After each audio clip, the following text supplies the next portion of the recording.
व्यापारी, मैं इस जनता का पैसा उपयोग नहीं कर सकता हूं। चला गया, समय बीता, वक्त बीता, एक चील, एक लाल ज्योति, वो रत्न जड़ित कंबल की ज्योति मुख में दबाए आकाश से उड़ रही है। उड़ते उड़ते वह ज्योति छोड़ गई रानी के महल में। रानी ने देखा ये क्या है, ये रत्न जड़ित कंबल की जूतियां जिसे राजा नहीं खरीद सका। कौन है इस नगर में ऐसा जो रत्न जड़ित जूतियां खरीद बनाता है? इतनी कीमती जूतियां कौन पहनता है? राजा के पास जूतियां पहुंची। राजा ने कहा पता करो किसने खरीदी ये जूतियां, किसने? पता चला कि वो जूतियां किसी और ने नहीं, नगर सेठानी ने खरीदी। वो कंबल खरीदे और उस कंबल से, उस रत्न जड़ित कंबल से अपने पुत्र के लिए उसने जूतियों का निर्माण कर दिया। जिसे राजा खरीद ना सका उसे सेठानी ने अपने बच्चों को नाच से पाला, बड़े अरमानों से पाला। रत्न जड़ित कंबल की जूतियां बनाकर अपने बच्चे को पहना दी। ये पहना कर मेरे बच्चे, राजा ने कहा पता करो कौन है ऐसा जिसके घर में इतनी कीमती जूतियां मेरे नगर में है। पता चला कि वो एक नगर सेठानी है जिसके घर में इतनी कीमती। राजा ने कहा चलते हैं हम उसके घर। राजा पहुंचे, सेठानी को पता चला कि सम्राट आ रहे हैं, स्वागत करना चाहिए सम्राट का। पहली बार मेरे घर में आ रहे हैं। राजा अंदर पहुंचे, राजा का बड़ा स्वागत हुआ। राजा ने कहा ये जूतियां कहां से बनाई, खरीदी? बोले कुछ नहीं महाराज, मेरे पास इतना कहां, लेकिन पैसा था, कंबल बेचने वाला आया, मैंने खरीद कर इस बच्चे के लिए जूतियां बना दी। राजा ने कहा कंबल की जूतियां? बड़े नाजों से मैंने बेटा पाला है महाराज, इकलौती संतान है, बड़ी मुश्किल से उसका जन्म हुआ है मेरे घर में। महाराज ने कहा कौन सा बेटा, जरा दिखाओ तो। अब सेठानी बेटा कैसे दिखाए? राजा ने कहा बेटा दिखाओ। कौन सा बेटा, ऐसा कैसा बेटा है जिसे तू रत्न जड़ित जूतियां पहनाती है, इतने महंगे महंगे सामान? राजा ने कहा उस बेटे को दिखाओ मुझे, देखना किस्मत कहां ले जाती है। जैसे ही अब राजा को मना कैसे करे सेठानी, मना करे तो राजा मृत्यु दंड दे देगा, अपमान समझेगा। राजा ने कहा दिखाओ बेटा कैसा है तुम्हारा। मना कर ना सकी, ले गई ऊपर महल में। महाराज ये मेरा बेटा है। राजा ने देखा, आरती लेकर चल रही सेठानी आगे आगे, बच्चे की आंख से छल छल आंसू बह रहे हैं। सेठानी ने कहा भोजन करो महाराज। बच्चे को बाजू में बिठाया, बच्चा बैठ ना सका, तकलीफ हो रही है बच्चे को। राजा ने कहा बेटा तुम खाओ। उसने चावल मुंह में लिया और थूक दिया। राजा ने कहा कि सेठानी इस बच्चे को कोई तकलीफ है? बोले तकलीफ कुछ नहीं महाराज, ये बहुत नाजुक है। बोले ऐसा क्या है इसमें? बोले मैंने दिए से जो आपकी आरती उतारी, मेरा बच्चा दिया नहीं देखा उसने कभी, वो रत्नों के प्रकाश में पला है, लेकिन आपकी आरती उतारी तो उसकी आंखों में आंसू आ गए। दिए की ज्वलनशीलता उसकी आंखें बर्दाश्त नहीं कर सकती हैं। राजा ने कहा इतना इतना नाजुक बच्चा? बोले नहीं महाराज, ककड़ी पर पैर रख दे तो सर्दी हो जाती है, इसको जुकाम हो जाता है। इतना नाजुक बच्चा, सेठानी बताओ ये सीधा क्यों नहीं बैठता है? बोले मैंने आपके ऊपर जो सरसों फेंके हैं, वो राई वो सरसों इसके आसन में है, इसे राई का दाना चुभता है महाराज, सरसों का दाना चुभता है। दीपक की ज्योत में आंख में आंसू आ जाते हैं। ये खाता क्यों नहीं है सेठानी? महाराज ये ऐसा चावल नहीं खाता है, रात भर कमल में बंद रखती हूँ चावल को, जब वह फूलता है गलता है सुबह उसे पकाती हूँ, फिर अपने पुत्र को खिलाती हूँ। ये अपने दांतों से कठोर चीज नहीं चबा सकता। जिन्होंने कहा ऐसा बच्चा तो देखा नहीं, पानी पीता है तो कंठ से दिखाई दिया करता है, छलक रहा है उसकी त्वचाओं से खून, गुलाबी रंग का बदन, ऐसा लगता कि ये बच्चा नहीं किसी बगीचे से गुलाब का कोई फूल तोड़ के ले आया है। राजा ने हाथ से छुआ, उंगलियों के निशान बन गए बच्चे पर। राजा ने कहा यह भी बड़ा अजूबा है, कभी सूरज की रोशनी ना देखी, कभी बाहर का दृश्य ना देखा, बंद कमरे में जीवन बीतता गया, जवान हुआ वो बच्चा, बाहर नहीं निकलने दिया, सारी सुविधाएं उस महल के अंदर।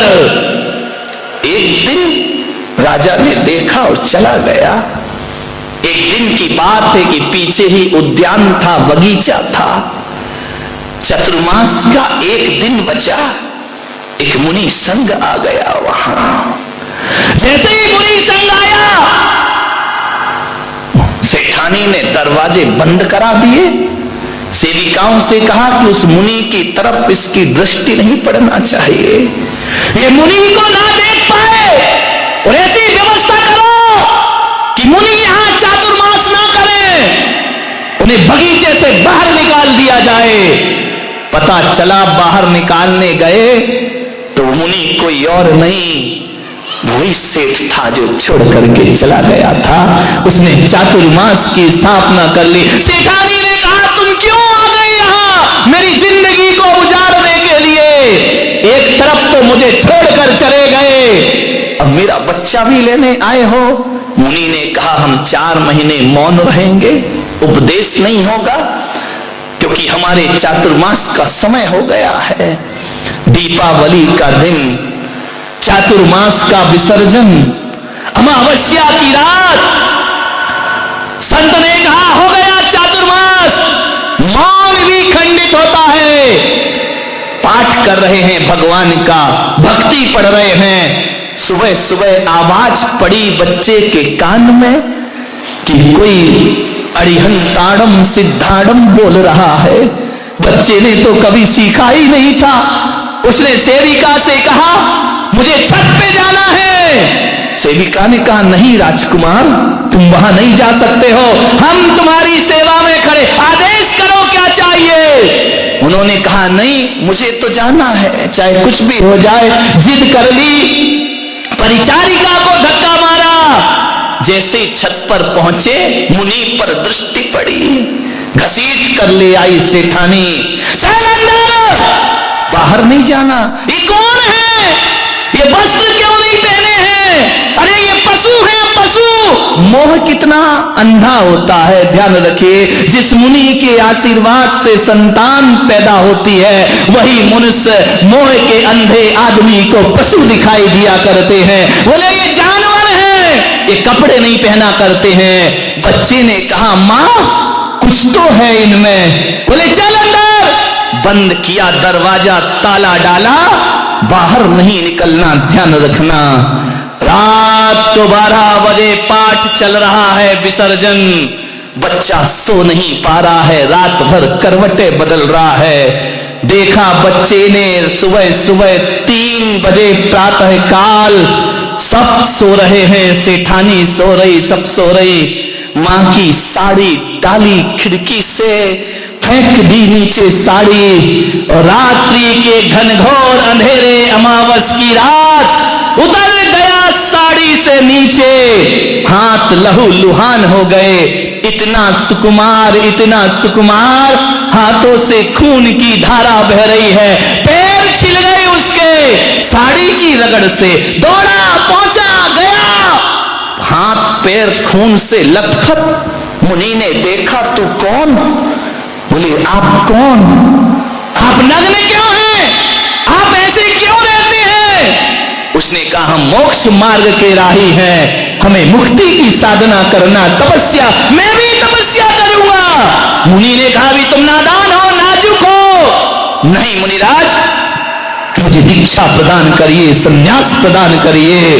बच्चे को बहुत समझाया, नहीं माना। मुनि ने देखा इतना तो सुकुमार शरीर है, खून की धार बह रही है, और ये कहता है मैं तपस्या करूंगा। कैसे तपस्या करेगा?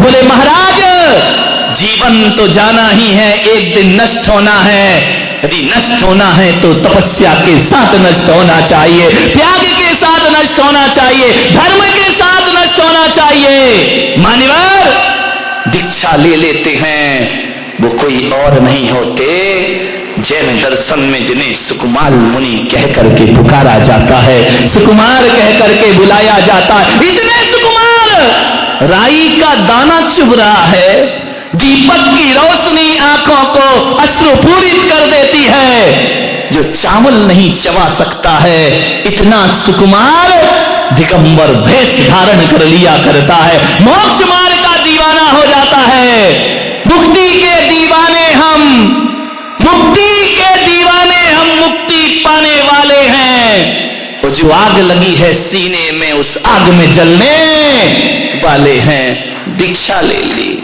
मालूम है आपको कहानी, 3 दिन तक स्यालनी उनके पैर को खाती रही। खड़े हैं, तपस्या कर रहे सुकुमार मुनि, स्यालनी 3 दिन पैर खाती है। खड़े हैं, खून की धार बह रही है। मान्यवर, लोग कहते हैं कि जितनी शक्ति उतनी भक्ति, लेकिन हमारे सुकुमार मुनि कहते हैं जितनी भक्ति उतनी शक्ति आदमी को प्राप्त हो जाया करती है। जितनी दीवानगी होगी उतनी, लोग कहते हमारी ताकत नहीं है, यहां कहते नहीं, यदि भक्ति है तो शक्ति अपने आप दौड़ी दौड़ी चली आती। आप सोचो, विचार करो, ये 10-10 उपवास कर रही हमारी माताएं बहनें, कहां से आई ये शक्ति उनमें? विचार करिए। वरना अनशन पे बैठते हैं लोग, आमरण अनशन करते हैं लोग, 3 दिन बाद डॉक्टर चेक करने आ जाता है, कहां से शक्तियां तपस्या की अर्जित हुआ करती हैं। विचार करो, सोचना है आपको। 3 दिन भोजन ना मिले तो प्राण संकट में पड़ जाते हैं। और आपके इसी बारामती में एक व्यक्ति 32 उपवास की साधना कर रहा है। ध्यान रखना, 26वां उपवास जिनका आज है, ऐसे आते हैं मेरे कमरे में सीढ़ियां चढ़ करके। मैं कहता हूं कोई कमजोरी नहीं महाराज, कोई कमजोरी नहीं। मैंने कहा कोई तकलीफ, कोई तकलीफ नहीं। मान्यवर, कहां से आती है ताकत?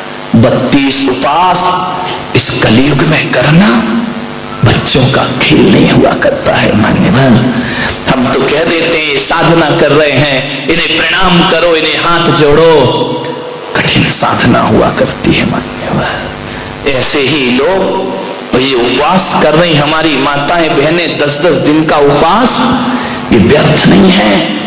ये मान करके चलना कि इन्होंने जिंदगी की भूमि में मोक्ष का बीज बो दिया है।